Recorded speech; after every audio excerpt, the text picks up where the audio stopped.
opening litany is based on Matthew chapter 6, verses 25 through 34. Do not worry about tomorrow, for tomorrow will bring worries of its own. Today's trouble is enough for today. Oh, I forgot to tell you. Please respond with that.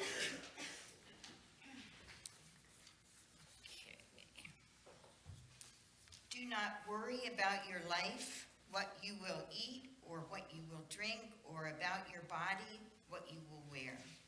It is not life more than food, and the body more than clothing. And can any of you, by worrying, add a single hour to your span of life? Do not worry about tomorrow, for tomorrow will bring worries of its own. Today's trouble is enough for today. Look at the birds of the air. They neither sow nor reap nor gather into barns, and yet your heavenly Father feeds them. And consider the lilies of the field, how they grow. They neither toil nor spin. Yet I tell you, even Solomon in all his glory was not clothed like any of these. So do not worry, saying, what will we eat? Or what will we drink? Or what will we wear? Do not worry about tomorrow, for tomorrow will bring worries of its own. Today's trouble is enough for today. Please join me in the gathering prayer. Oh God, thank you for the season of Lent. Inspire our faithful journey to the cross. Connect us to form a progressive, inclusive community of seekers who serve others while challenging ourselves to understand and practice the teachings of Jesus. Amen.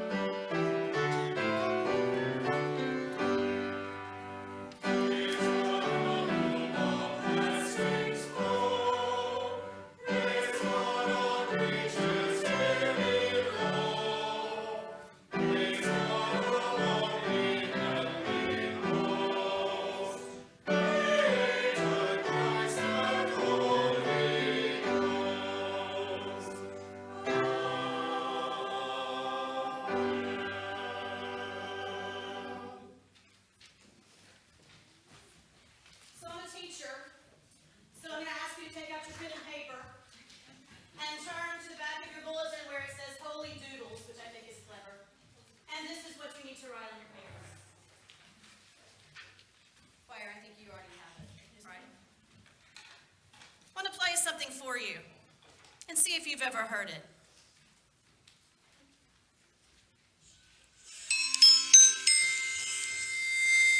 Passengers for flight J851 to Tokyo, please go to gate 38. Or this one. Good morning. This is an announcement for all passengers traveling on the 9:25 flight TOM 1223 to Rome. This flight is delayed by 2 hours. Clearly you've heard those before, correct? At the airport. Do you listen to those announcements?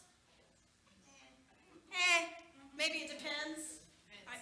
So for me, when I go to the airport, I like to be early. I like to be at my gate. I like to have my cup of coffee, my fresh new book that I'm going to read. I like to look outside and see a warm, sunny day. The plane's already there. I know the flight attendants are preparing it for me. I know the weather's good at the end of my destination. I'm all set, good to go. And so I sit back and relax, waiting on my vacation. And quite honestly, the announcements start sounding a little bit like this to me.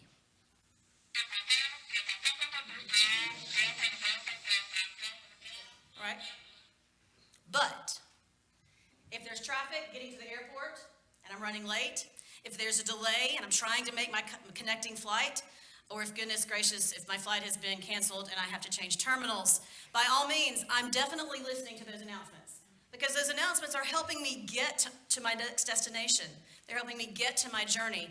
And not only do I have to listen to the announcements, but then I actually have to do something to make myself get to where I'm going, correct? So today, I ask that instead of us hearing with ears like this, if I could get my phone to work, instead of hearing with ears like this, let's actively engage in hearing God's word with our scripture after we sing day by day.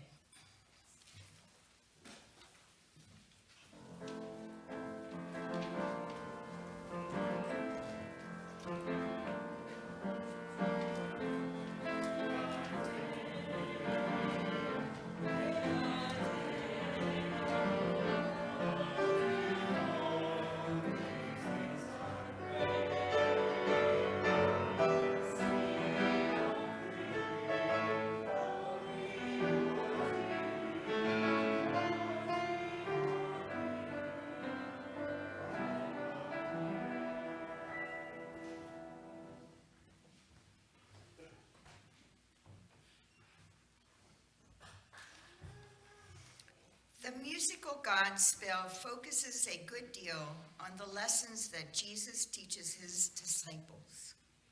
In particular, it tells in various ways the parables. Parables are stories about everyday life that are used to illuminate something about the divine.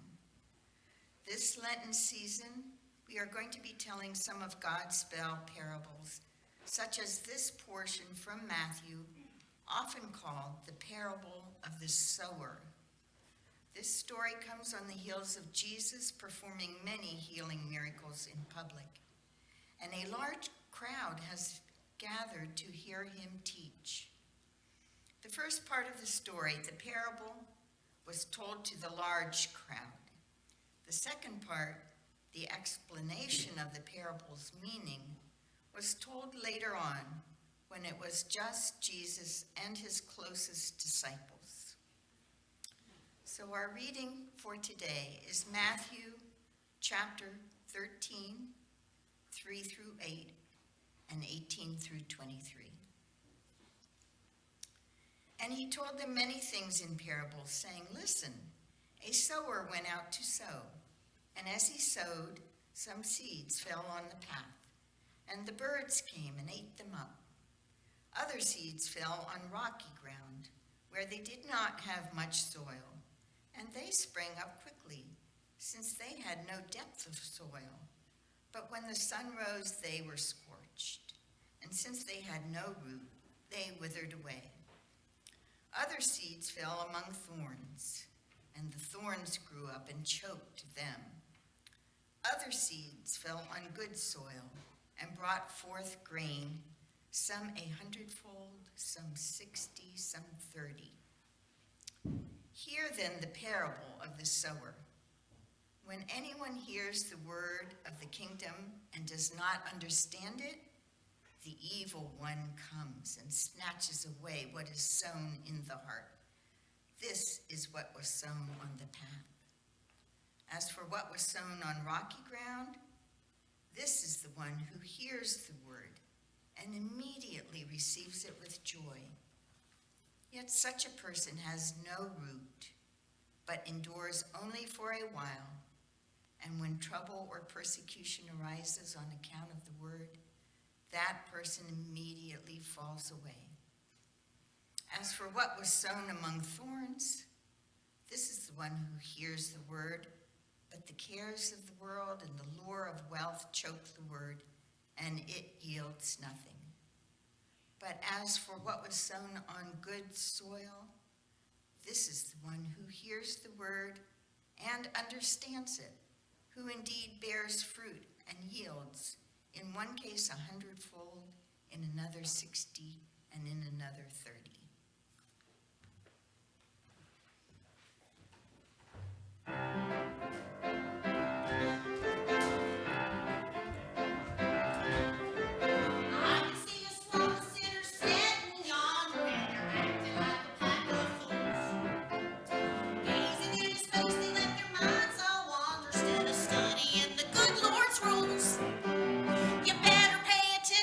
Build your comprehension.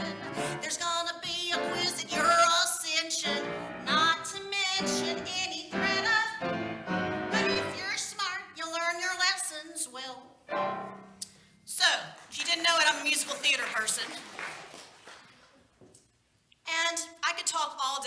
musical theater. You just thought I was in my Godspell outfit. Do you see it now? So 5 fun facts about Godspell.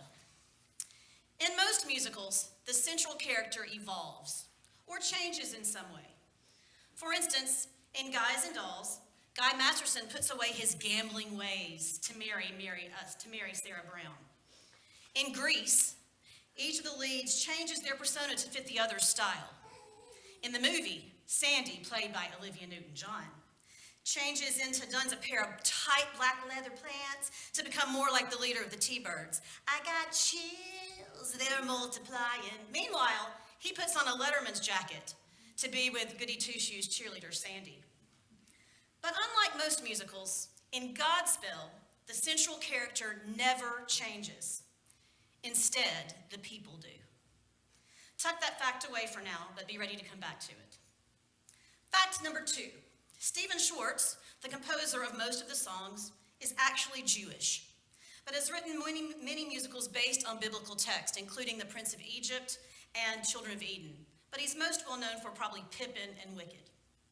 Number 3, while some of the lyrics come directly from the biblical text, several, like God save the people, is actually taken from an old Episcopal hymnal from the 1940s. Fact 4, Hair opened on Broadway in 1968, so Godspell, which opened in 1972, feels very similar to that. The hippies, the folky-like music without the skin exposure. But both bring a tribe together. And on a personal note, fact number 5, Godspell was the first show that David, my husband, actually ever musically directed back in 1993 at First United Methodist Church in downtown Birmingham, Alabama. I was the piano player and thus began a love of us musically directing that actually brought us to New Jersey and ultimately me to this church. Now, we could go on all day about the musical structure of each song and story, and we could compare it to the actual biblical text, or we could actually get into a pretty heated discussion about if Godspell can be performed as a secular piece, or is it always sacred because the primary source material is the Bible. But I don't want the music or the show to distract from the actual messages being taught in these parables. You see, music has always sort of been my religion. It's always kept me in church because singing makes me feel good, makes me feel alive. And even in the most boring of church services when I was growing up, the music is what kept me engaged. Let's discuss that for a minute. What kept you engaged? What was your vision of church like? What was your vision of God when you were little? My answer, of course, goes back to a song. I'll sing a verse of a song from a musical called Tell It Like It Is, which is written about the same time as Hair and Godspell. In fact, here's the artwork of Godspell. Look how closely related Tell It Like It Is. Same graphics, and if you look at the Hair playbill, same thing. You can definitely tell what era we're in, can't you? Anyway, so here's a snippet from the song called Master Designer. Cotton candy clouds so fluffy and white, who put you there in the sky of deep blue? Or do they just happen to float along, pretty and white, in the sky so blue, so blue, so blue? I remember singing that very cheesy melody, but I loved singing it. But now that I'm thinking about it, what is even with that cloud floaty imagery, right? And the rhyme scheme, they rhyme blue with blue with blue with blue. Okay, I can't get distracted. I'm gonna step out of my comfort zone, which is music, and step back into the text and see what these parables happen to be teaching us, specifically the parable of the sower. And as I prepped for today, I really started asking questions about the text instead of just seeing it as a little skit in the middle of Godspell. So my first big question is, and still is, who is the sower in the story? And therefore, who do the seeds represent? The easy answer comes, of course, in our anthem from this week. Choir, we plow the fields and scatter the good seed on the land, right? Does that make us, God's people, the sower? But what's the chorus? All good gifts surround us. What's the next phrase? Are sent from heaven above. maybe Jesus is the sower. And indeed, lots of commentaries say that the sower is Jesus. And I've always thought, without really thinking hard about it, that the seeds represented the people. But this week, I got all confused as I tried to come up with an answer for me at this time, at this point in my life. Who is the sower, and what's up with those 4 kinds of soil? I started answering these questions, of course, with other questions. So if the seeds are the people, and the sower is Jesus, does that mean that people in the good soil have done everything right and therefore reach above and beyond their harvest, while others don't even get a chance? So Jesus just haphazardly threw seeds out, and good luck if you didn't have the good fortune to fall in the right place. See, that makes no sense to me. Maybe it did at some point in my life, but certainly not now. And as a member of this church at this time in my life, I know that I'm a beloved child of God. And I know that each one of you is too. And every person outside our doors. So that analysis doesn't work for me. But I can imagine that some of that imagery could mean something to you, or maybe did, like it was for me at some point in my journey. So there's potentially something else going on. Let's dig a little bit deeper into the text. You'll see that this parable, which not only appears in the Gospel of Matthew, but in the other 2 synoptic Gospels of Mark and Luke, it's in 3 parts. The first is the public hearing of the parable, and then Jesus comes to the disciples, and the disciples are like, what's going on? And Jesus actually explains it. If you read closely, you'll see that there was a large crowd gathered when Jesus started this parable. I envision this sort of like a rock concert.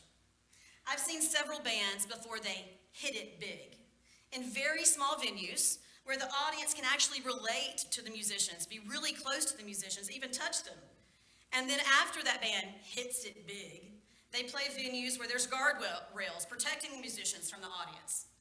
Now, I don't know if Jesus needed protection, but I at least know there were enough people there for him to have to be creative in his teaching approach. So then the crowd disperses and the disciples seem confused, asking Jesus why he talks in these confusing parables. Here's my takeaway on this. Remember that first fun fact about Godspell? The central character never changes. Instead, the people do. Well, that's true for each of us in our lives, isn't it? Thank God I'm not the same person I was when I was 22. You can ask them.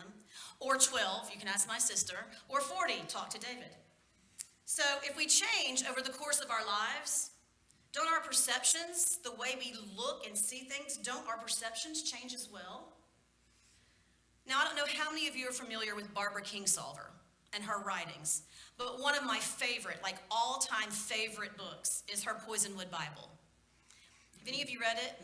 I see some nods. Well, here's a brief synopsis. In 1959, an overzealous Southern Baptist minister named Nathan Price drags his wife and 4 daughters deep into the heart of the Congo on a mission to save the unenlightened souls of Africa.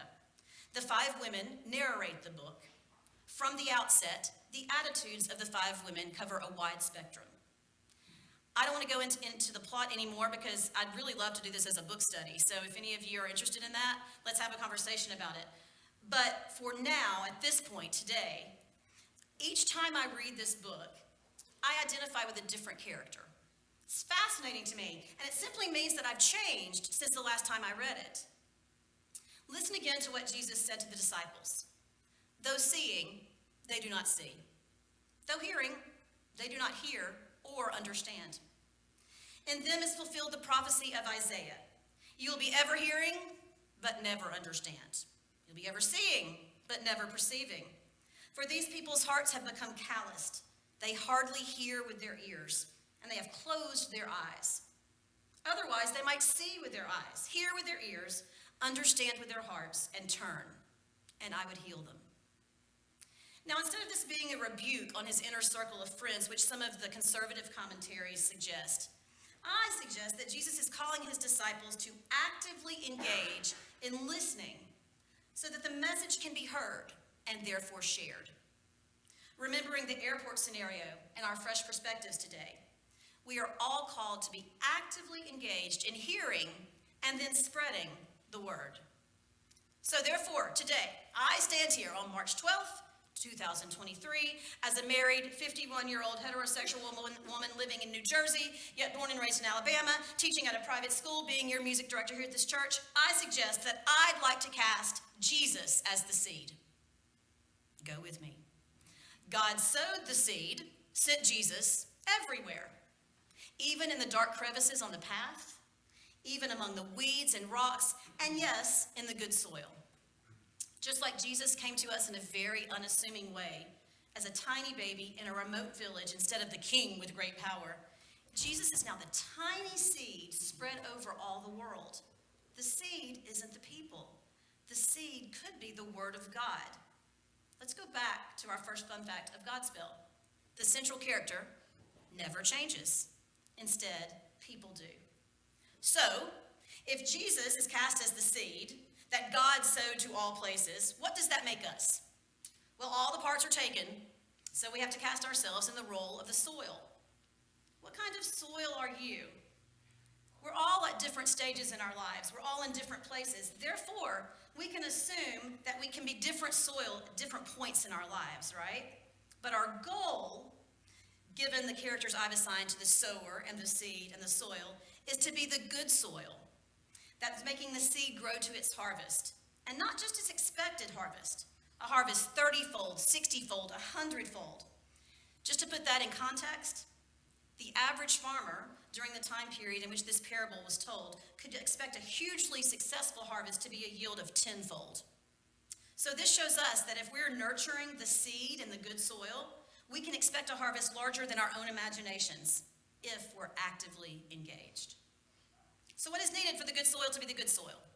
In other words, what is needed for the beloved people of God to actively engage as the beloved people of God? The answer is in Jesus' reply to the disciples. Matthew 13:23. But the seed falling on good soil refers to someone who hears the word and understands it.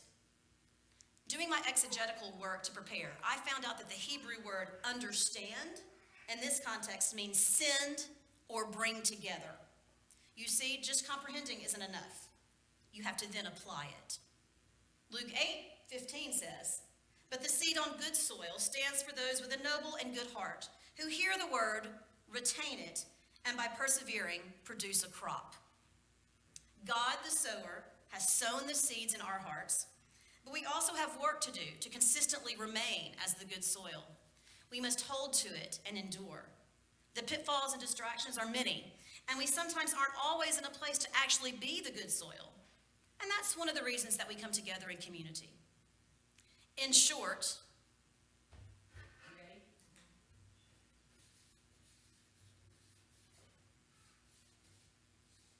Christ uses people. The central character never changes. Instead, the people do. So how do we change? Well, of course, I'm going to take it to a song, but I'm only going to say the lyrics because it's got a lot of different musical settings. What does the Lord require of you? To seek justice and love kindness and walk humbly with your God. So, we, the beloved people of God, the people who understand that because we all know that God loves us all unconditionally, we are called to share that with others. We need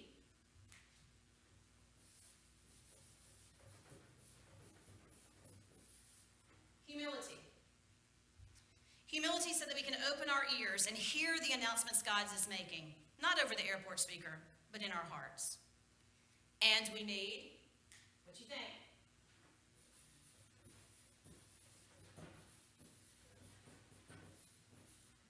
Imagination, so that we can dream dreams together that will shape the future of our community, both here at Brookside and in the larger world. Imagination that will yield a harvest beyond what we can hope for, 30-fold, 60-fold, 100-fold. And we need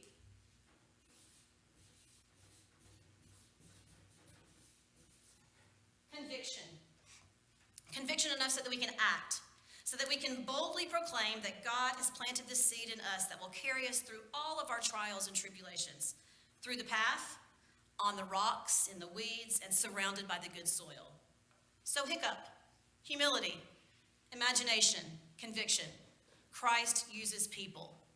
The central character never changes.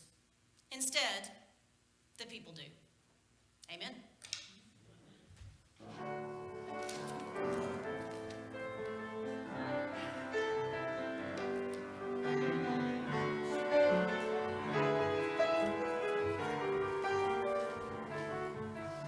We plow the fields and scatter the good seed on the land, but it is fed and watered by God's almighty hand. He sends the snow in winter, the warmth to swell the grain, the breezes and the sunshine, and soft refreshing rain. All the gifts around us are sent from heaven above. Then thank the Lord, oh thank the Lord for all His love.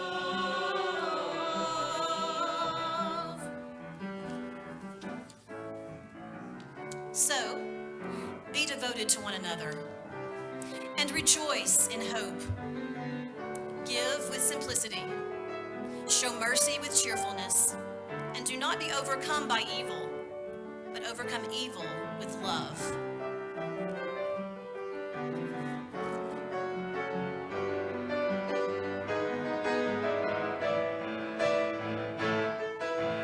Thank thee then, O Father, for all things bright and good, the seedtime and the harvest, O Lord, for all the food.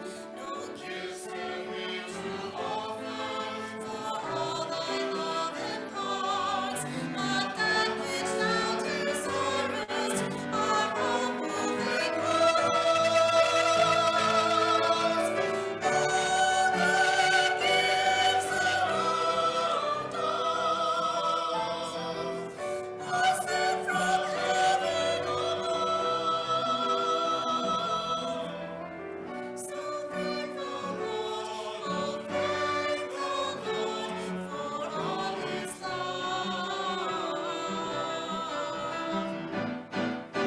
I really want to thank you, Lord.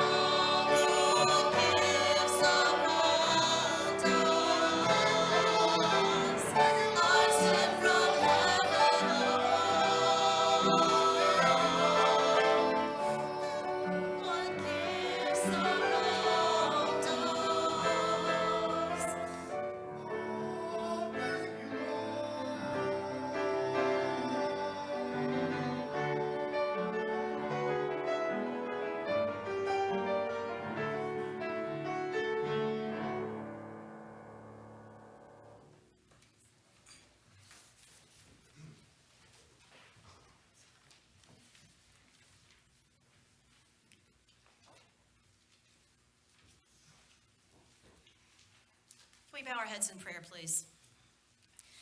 God, we pray that every day, as we hear your word by your Spirit, you would soften our hearts, and that our hearts and minds and lives would indeed be fertile soil for the reception of your word, for the hearing of your word, holding it fast with honest and good hearts, and bearing fruit with patience.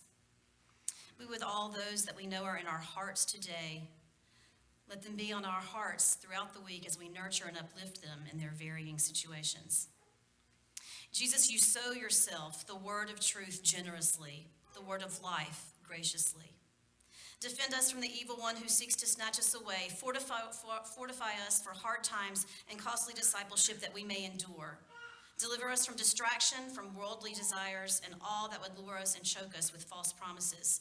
Till us, turn us, enrich us with every blessing of your Spirit, that we may be good soil, forever faithful and fruitful for you. And now let's say together the version of the Lord's Prayer printed in your bulletin. Our Father in heaven, hallowed be your name. Your kingdom come. Your will be done on earth as it is in